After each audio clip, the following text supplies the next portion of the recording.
Hello everyone, আসসালামু আলাইকুম। Welcome back to my channel. কি অবস্থা সবার, কেমন আছেন?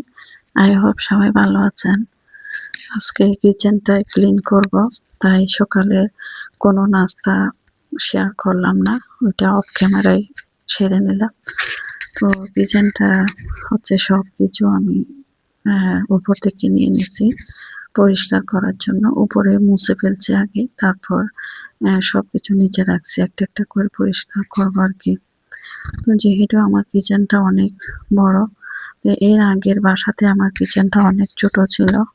তো চিন্তা করি এতগুলা সংসারের জিনিস কিভাবে যে রাখতাম আমি এই ছোট্ট কিচেনে, কিন্তু এখানে যে বড় হয়েও আমি সব কিছু মানে সব জায়গাতে মানে ফিল আপ হয়ে গেছে।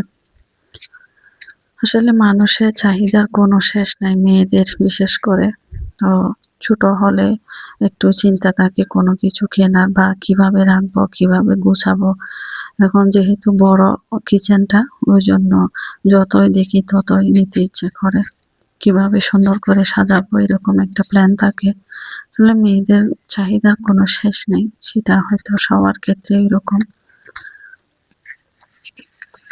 তো আমি এখানে কিচেনের মধ্যে, সিনের মধ্যে কিছু কিছু জিনিস যেগুলো একদম তার চিটচিটে হয়ে গেছে, এগুলো অনেক বেশি একটু ইয়া হয়ে গেছে, তো ওগুলো আমি ডলে ডলে পরিষ্কার করতেছি। আর বাকিগুলো এমনি মুছে ফেললে হয়ে যাবে, মুছে মুছে আমি যে যার জায়গা মতো রেখে দিব।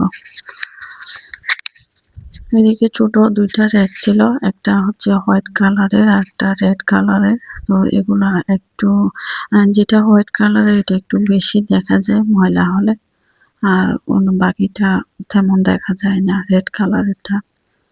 ওই জন্য ওইটাও আমি মুছে ফেলতেছি। কিচেনের কাজ যেহেতু ধরছি, সবকিছুই ক্লিন করে ফেলবো আজকে। তো যারা এই মুহূর্তে আমার ভিডিওটা দেখা শুরু করেছেন, প্লিজ একটা লাইক দিয়ে কন্টিনিউ করবেন। আর যারা ভিজিট করেন নাই, একটা সাবস্ক্রাইব করে আমার সাথে থাকবেন। তো সবাই জানেন একটা ভিডিও মেক করতে কতটা কষ্ট হয়, এটা আপলোড দিতে অনেকটা সময় প্রয়োজন। যারা ভিডিও মেক করেন বা প্ল্যাটফর্মে কাজ করেন তারা অবশ্যই বুঝবেন এর গুরুত্বটা। তো অনেক আশা নিয়ে একটা ভিডিও বানানো হয়, কিন্তু সেই আশাটা হচ্ছে যখন ভিডিও আপলোড দেওয়া হয় তখন হচ্ছে গিয়ে মনটা ভেঙে চুরমার হয়ে যায়। তো ইচ্ছা করে আর করব না, কিন্তু ধৈর্য ধরে করে যাচ্ছে আর কি। ছোট বড় সবাই আসলে যে কোনো কিছু, ছোট হোক বড় হোক, সবাই একটা অনেক বড় আশা নিয়ে একটা কাজ করে। আসলে যারা 2 বছর 4 বছর যাবৎ কাজ করতেছেন তাদের তো অনেক এক্সপিরিয়েন্সটা অনেক বেশি। তো আপনারা তো চাইলে একটা কমেন্ট করতে পারেন। তো এই ভিডিওটা আমি দিয়ে বুঝবো কারা কারা আমার ভিডিওটা দেখছেন বা দেখছেন না। কমেন্ট করলে আমি বুঝবো, যারা কমেন্ট করবেন না তাহলে বুঝবো যে আপনারা আমার ভিডিওটা দেখেন নাই।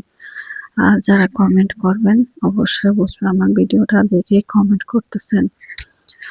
তো আমার এখানে কোথাও ভুল ত্রুটি হয়ে থাকলে অবশ্যই আমাকে কমেন্টের মাধ্যমে জানাবেন, যাতে আমি সামনে আরো ভিডিও যদি দিতে পারি তাহলে ভালো করে দিতে পারি, দেখার মতো দিতে পারি আর কি। হয়তো এটাই আমার ব্যাড লাক, আমি হয়তো সবার মতো করে পারতেছি না আর কি, দেখার মতো ভিডিও না হয়ে এটাই হয়তো হবে, ওই জন্য ভিউ হচ্ছে না বা ভিডিও দেখতেছে না। এটা আমি কাউকে দোষারোপ করতেছি না, এটা হয়তো আমারই ভুল ত্রুটি হচ্ছে কিছু না কিছু। তো কথা বলতে বলতে আমার কিচেনটা ক্লিন করে ফেললাম। তো যেগুলো আছে আর কি, যতটুকু আছে অতটুকু দিয়ে আমি সুন্দর করে গুছিয়ে রাখলাম। এটা আসলে কিচেনটা অনেক বড়, আমি এই কিচেনটা দেখে বাসাটা নিয়েছি। অনেক বড় আমার কিচেনটা, আসলে প্রত্যেকটা মেয়েরই কিচেনটা অনেক বড় লাগে। তো সবাই একটা আশা থাকে একটি সুন্দর করে সাজানো। এদিকে ট্রেন যাচ্ছে, এটাও একটু তুলে ধরলাম। তো কিচেনটা কিভাবে সুন্দর করে রাখলাম অবশ্যই আমাকে কমেন্টে জানাবেন, আপনাদের কমেন্টের অপেক্ষায় আমি থাকবো।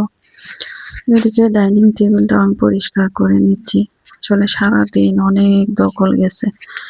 তো যেহেতু দুপুরে খাওয়া দাওয়া হবে, ফার্নিচারগুলো সবকিছু একটু একটু মুছে নিচ্ছি। ধুলাবালি তো এটা থাকবেই, মাস্ট। এটা কিছু করার নেই, প্রতিদিন একটু একটু মুছতে হয়। তো আমি বেডরুম গুলাও পরিষ্কার করে নিলাম। বিছনাগুলো আসলে গোছানো থাকলে ভালো লাগে, অনেকটা হালকা লাগে নিজেকে, বিশেষ করে বিছনাগুলো ঠিকঠাক মতো থাকলে। যেহেতু ছোট বাচ্চা নেই, এমনি তো থাকে। তো হয়তো এটা আমাদের 2টা বেডরুম আর কি। তো 2টা বেডরুম আমি পরিষ্কার করে নিলাম। এইদিকে দুপুরের জন্য আবার প্রিপারেশন নিচ্ছি কি রান্না করব। তো আজকে হচ্ছে গিয়ে ডাল রান্না করব, রুই মাছ রান্না করব, এগুলাও দিছি ফ্রিজ থেকে নামিয়ে। তারপর হচ্ছে গিয়ে বেগুন পোড়ার ভর্তা করব। আর বাকি হচ্ছে কালকের অল্প একটু মিষ্টি কুমড়া ছিল, ওগুলা দিয়ে হবে। তো এগুলো আস্তে আস্তে আমি রান্না করে নিচ্ছি, যেহেতু সকাল থেকে অনেক কিছু করা হয়েছে। এদিকে যেগুলা করব এগুলা হচ্ছে গিয়ে পেঁয়াজ রসুন আদা যেগুলা লাগে আর কি, যার যেটা প্রয়োজন হয় এগুলো আমি এখানে এই বক্স এটাতে কেটে রাখলাম। এগুলো আসলে আমি রাতের বেলা কেটে রাখছি, নর্মাল ফ্রিজে রেখে দিয়েছি যাতে সকালে তাড়াহুড়া না হয়। এটা চিন্তা করলাম যে সকালে কিচেনের কাজ করব, ওই জন্য অনেক ঝামেলা হবে। তো রাতের বেলা এগুলো আমি করে রাখছিলাম।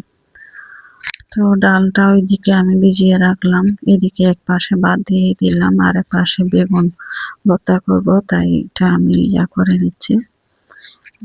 বেগুন পোড়া ভর্তাটা আসলে একটা অন্যরকম মজা, অন্যগুলোর চাইতে। তো এদিকে আমার হচ্ছে গিয়ে ময়দাও শেষ অলরেডি, ময়দাটা আমি রিফিল করে নিলাম। একটা সংসারে যে কতটা জিনিস হয় তা বলার বাইরে। তো মাছগুলো আমি ফ্রাই করে নিচ্ছি, ওগুলা ফ্রাই করে তারপর হচ্ছে গিয়ে রান্না করব। তো আমার আপুদের কাছে আমার একটাই রিকোয়েস্ট, প্লিজ আমার ভিডিওটা দেখবেন, যেহেতু আমি নতুন হিসেবে আমি অনেক কিছু বুঝি না, পারি না। তো আপনারা যদি হেল্প না করেন তাহলে কিভাবে আমি সামনের দিকে যাব। তো আপনারা যদি আমায় একটা কমেন্ট করলে আমার মনটা অনেক বড় হয়ে যায় ওনার কমেন্ট করে। আর যদি হাজার হাজার মানুষ কমেন্ট করে তাহলে তো আমি পাগল হয়ে যাব। অনেক অনেক ভালো লাগে, হয়তো সেই কাজটা আপনাদেরও লাগে, অনেক ভালো লাগা কাজ করে। তো আপনারা আমাকে একটা লাইক না দেন, সাবস্ক্রাইব না করেন, এটা আমার চাওয়ার না। অন্তত একটা কমেন্ট করতে পারেন, ভালো মন্দ কিছু বলতে পারেন, এটাই আপনাদের কাছে আমার রিকোয়েস্ট। কথা বলতে বলতে আমার ভিডিও শেষের দিকে। সবাই ভালো থাকবেন, সুস্থ থাকবেন। আল্লাহ হাফেজ।